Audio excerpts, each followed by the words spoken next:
उद्धव ठाकरे सारखा एक चेहरा महाविकास आघाडीचा तिथे विधान परिषदेमध्ये पाहिजे.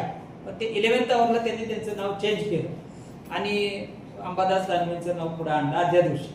आपल्याला सर्वांना माहिती. आता हे अचानक आणल्यामुळं आमच्यात पण थोडंसं तडजोडीची चर्चा आली. त्यांचे सगळे लोक आले, हर्षवर्धन साहेबांना भेटले, आमच्या सगळ्या पदाधिकाऱ्यांना भेटले. इथून पुढच्या ज्या काही निवडणूक आहेत त्याच्यामध्ये काँग्रेसला मदत करू. आता तुम्ही आम्हाला मदत करा, पवार साहेबांना मदत केली, आता आम्हाला करा, आता पुढच्या वेळेला तुम्हाला करू. या मुद्द्यावरती ती तडजोड होऊन आम्ही त्यांना पाठिंबा देण्याचा निर्णय घेतला आणि ती बिनविरोध निवडणूक झालेली. त्यामुळे आता काय त्याच्याबद्दल फारसा वादावादी किंवा कटकटी करण्याचा, आता हे सगळे एकत्रित आहेत, बीजेपी, शिवसेना, राष्ट्रवादी एकत्र आहे. पण काय प्रकार घडला जिल्हा परिषद मध्ये, कुठल्या मुद्द्यावर घडला, आपण सर्वांनी बघितला. तसं तरी आमच्यात नाही. तुम्ही स्थानिक पातळीवर यायचं नाही वाटत. नाही जे घडलं ते सांगितलं. राज्य पातळीवरचा विषय बुलढाण्यामध्ये प्रशांत आंबे गेला होता, तेव्हा तुम्ही तिथं कोणी आला नाही. दुसऱ्या दिवशी तुम्ही आंदोलन करता, याचा हेतू काय?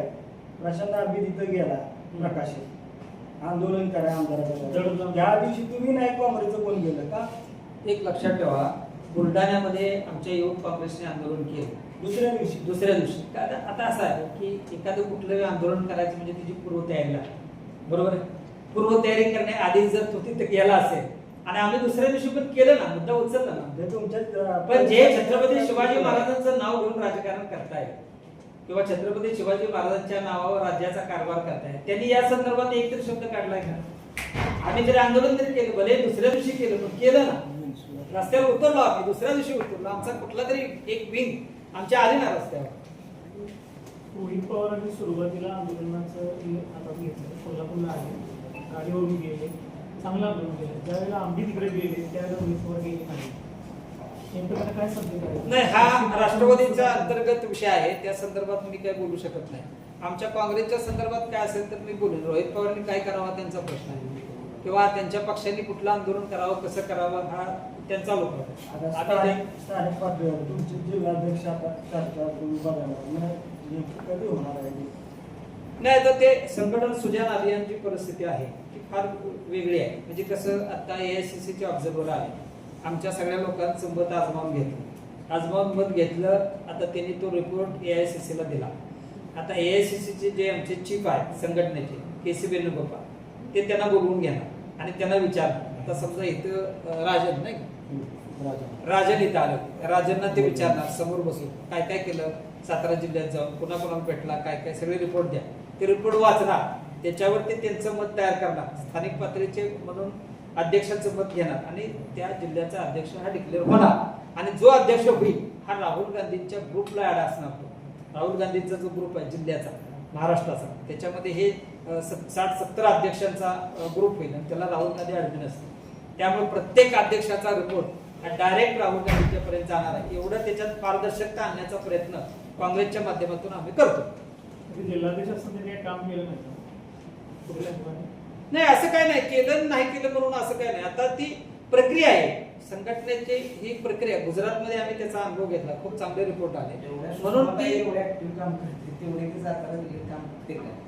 काँग्रेसमध्ये मी मान्य करतो की सुषमाताई जिल्ह्यामध्ये चांगला ऍक्टिव्हली काम करतायत आणि खूप चांगलं आंदोलन असेल, विचार असतील किंवा संघटनेच्या माध्यमातून असं आहे.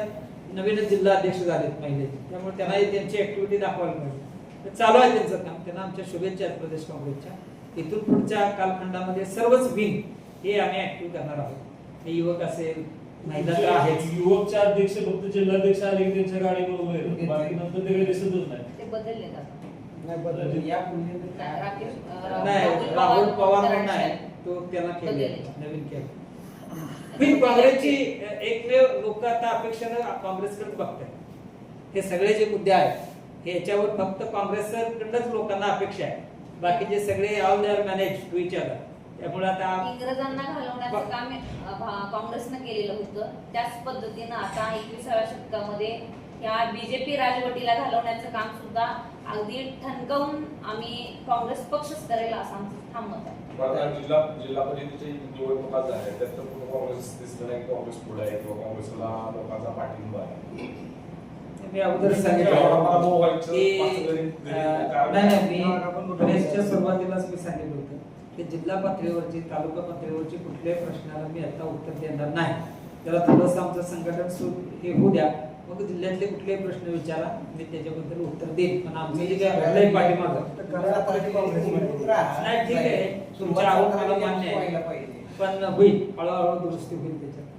तुमचे जे काय आरोप आहे किंवा तुम्ही आमच्या प्रेमापोटी बोलताय हे पण मला माहिती आहे, पण थोडंसं जर आम्हाला वेळ द्या. आम्ही लवकरच सगळ्या गोष्टीमध्ये सुधारणा करून काँग्रेस प्रभावीपणाने या जिल्ह्यामध्ये नाश्त्याची व्यवस्था केलेली आहे. त्यामध्ये काय, त्यावर नुसतं आंदोलन उचललं जाते. टोल नाक्याचं आंदोलन असू दे, नाहीतर कुठलंही आंदोलन असू दे. फक्त एक दिवस आंदोलन करायचं, दुसऱ्या दिवशी विसरून जायचं. हे किती दिवस चालणार? आणि एक पण आंदोलन आतापर्यंत सक्सेस झालं इतके आंदोलन नाही. भाजप सरकारनं लोकांना लाचारीची सवय लावली आहे आणि जे त्यांची आंदोलन होतात किंवा त्यांचा पाठिंबा असतो ते सगळे पेड असतात. पक्षाची भूमिका आमची अशी आहे की लोक जागरूक झाली पाहिजे. लोकांच्या मध्ये त्या गोष्टी म्हणजे स्मार्ट मीटरची झळ आहे ही लोकांना कळायला पाहिजे.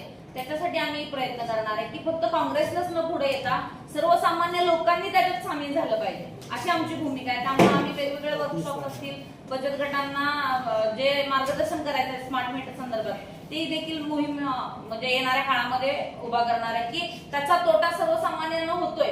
लोकांना महागाई एवढ्या मोठ्या प्रमाणात करून ठेवली की लोकांना त्यांच्या हाताचा आणि तोंडाचा मेळ घालता घालताच वेळ मिळत नाहीये. त्यामुळे ह्या नवीन गोष्टी काहीतरी न्यूज बघणं, नवीन अपडेट घेणं यात लोकांना वेळच दिलेला नाही ह्या शासनानं. त्यामुळं फक्त महागाईच्या भडक्यामध्ये त्यांना गुंतवून ठेवलंय आणि इकडे यांचा मनमानी कारभार आणि देशाची लूट चालू केलेली आहे. त्यामुळे लोकांमध्ये जागरूकता करून नंतर काँग्रेस पक्ष लोकांच्या बरोबर या सगळ्या समीकरणामध्ये उतरेल. मॅडम आता कसं आहे तुम्हाला सांगतो, एक तुमचा महत्वाचा प्रश्न. आज विरोधकांची भूमिका सुद्धा बीजेपीच वटवते आणि सत्ताधाऱ्यांची भूमिका सुद्धा तेच वटवते. बघा ओबीसीच्या संदर्भामध्ये मी आता काय तो चार्ज माझ्याकडे नाहीये, पण तरी सुद्धा मला त्या विषयावरची थोडंसं गांभीर्य तुमच्या लक्षात आणून द्यायचं. खऱ्या अर्थानं ओबीसीच्या प्रश्नावर आंदोलन कोणी करायला पाहिजे? विरोधकांनी. करतोय कोण? बीजेपीच वेगळ्या माध्यमात. त्यांना पैसा सगळ्या म्हणजे विरोधकांची स्पेस अजिबात शिल्लक राहील नाही पाहिजे, ती सुद्धा भरून काढायचं काम तेच करा. महिला आरक्षणाचं पण तेच परिस्थिती आहे. त्याच्यावर तर 20 पानाचा आर्टिकल आज आलाय म्हणा, मी त्याच्यावर स्वतंत्र प्रेस घेणार आहे. हे कशा पद्धतीने फसवलं जात आहे, आम्हाला आमच्यावर आरोप केला जातोय की महिला आरक्षणाला काँग्रेसचा विरोध आहे. काँग्रेसचा अजिबात विरोध नाही. काँग्रेसच्या काळामध्ये 33% आरक्षण इथं जिल्हा परिषद स्थानिक स्वराज्याला दिलेलं आहे, अजिबात नाही. त्याच्यावरती सगळ्या टेक्निकल बाबी सगळ्या आलेल्या आहेत आमच्याकडे. त्याच्यावर प्रेस नोट किंवा एक आर्टिकल लिहून मी लवकरच सर्व पेपरला आणि मीडियामध्ये देणार. एवढे सगळे मुद्दे असताना सरकारच्या विरोधात हा काँग्रेस कधी रस्त्यावर उतरलेली दिसत नाही. नाही, थोडंसं साताऱ्यामध्ये आमचं सातारा असं नाही, देश नाही, पातळीवर बाकीच्या सुद्धा नाही. ठिकाणी झालं ना साहेब, सगळ्या ठिकाणी. आता आमचे प्रांताध्यक्ष सातत्यानं पायी दौरे चालू आहेत, मिटिंगा चालू आहेत, आंदोलन चालू आहेत. नाही, स्मार्ट मीटर असू द्या, शेतकऱ्यांचे प्रश्न असू द्या, नाही, स्मार्ट मोठ्या मीटर प्रमाणात बद्दल, मोठ्या हे प्रमाणात आंदोलन झालेलं व्हायला कुठं पाहिजे. दिसत नाही आम्ही देशात. पहिल्यांदाच त्यावेळेला केलं होतं, पण आता सुद्धा आता आम्ही तो मुद्दा हातात घेतोय. आम्ही कलेक्टरना आणखी एक 4-5 दिवसात, मी आता 4-5 दिवस दिल्लीला आहे, दिल्लीतनं आलो की आम्ही सगळ्यांना घेऊन कलेक्टर ऑफिसमध्ये निवेदन देणार आहे. स्मार्ट मीटर योजना ताबडतोब थांबवा, कुसुम योजना थांबवा, हे सगळं नियोजन आम्ही तपासेल. सुषमा मॅडम वगैरे नियोजन करतील, आम्ही देणार आहोत. देश पातळीवरचा जो मुद्दा आहे, हे सगळेजण देणार. देश पातळीचा मुद्दा तुम्ही एप्स्टीन फाईलचा तुम्ही उपस्थित केला, त्याबद्दल पुढे काय काँग्रेसने काय एप्स्टीन केलं? फाईलचा मुद्दा सगळ्यात पहिल्यांदा पृथ्वीराज चव्हाणांनी काढला. देशात पहिल्यांदा सांगितलं का, देशात पहिल्यांदा हा मुद्दा कुणालाच माहित नव्हतं. एप्स्टीन कोण आहे, काय आहे, एप्स्टीन ही वस्तू आहे का व्यक्ती आहे, काय कुठल्या बाईचं नाव आहे, कुणालाच माहित नव्हतं. ते कुणी बाहेर काढलं? पृथ्वीराज चव्हाणांनी बाहेर काढलं पहिल्यांदा. बरोबर, या मुद्द्यावर तरी तुम्ही सहमत आहेत का पत्रकार? आणि त्याच्यानंतर पुन्हा हे सगळं सुरुवात झाली. आता एप्स्टीन मुद्द्यावरती सगळे सापडले, पण त्याच्यावर कारवाई होते का? अमेरिकेमध्ये त्यांनी ते जाहीर केलं. ब्रिटनचा राजकुमार, त्याला ताबडतोब अटक झाली, जेलमध्ये ठेवला. आजही त्याच्यावरती इन्क्वायरी चालू आहे. बाकीचे देश करत नाहीत. भारतात तर होईल का नाही शंका आहे. सगळं एवढं ओपन सापडले, सगळे पत्रव्यवहार सापडले, मेल सापडले, अनेक उद्योगपतींची नावं त्याच्यामध्ये आलेले आहेत, सगळं आलेलं आहे. आज जे नाव एप्स्टीनचं नाव ज्या बाबांनी बाहेर काढलं तेच बाबा आज मतदारसंघात दिसत नाही.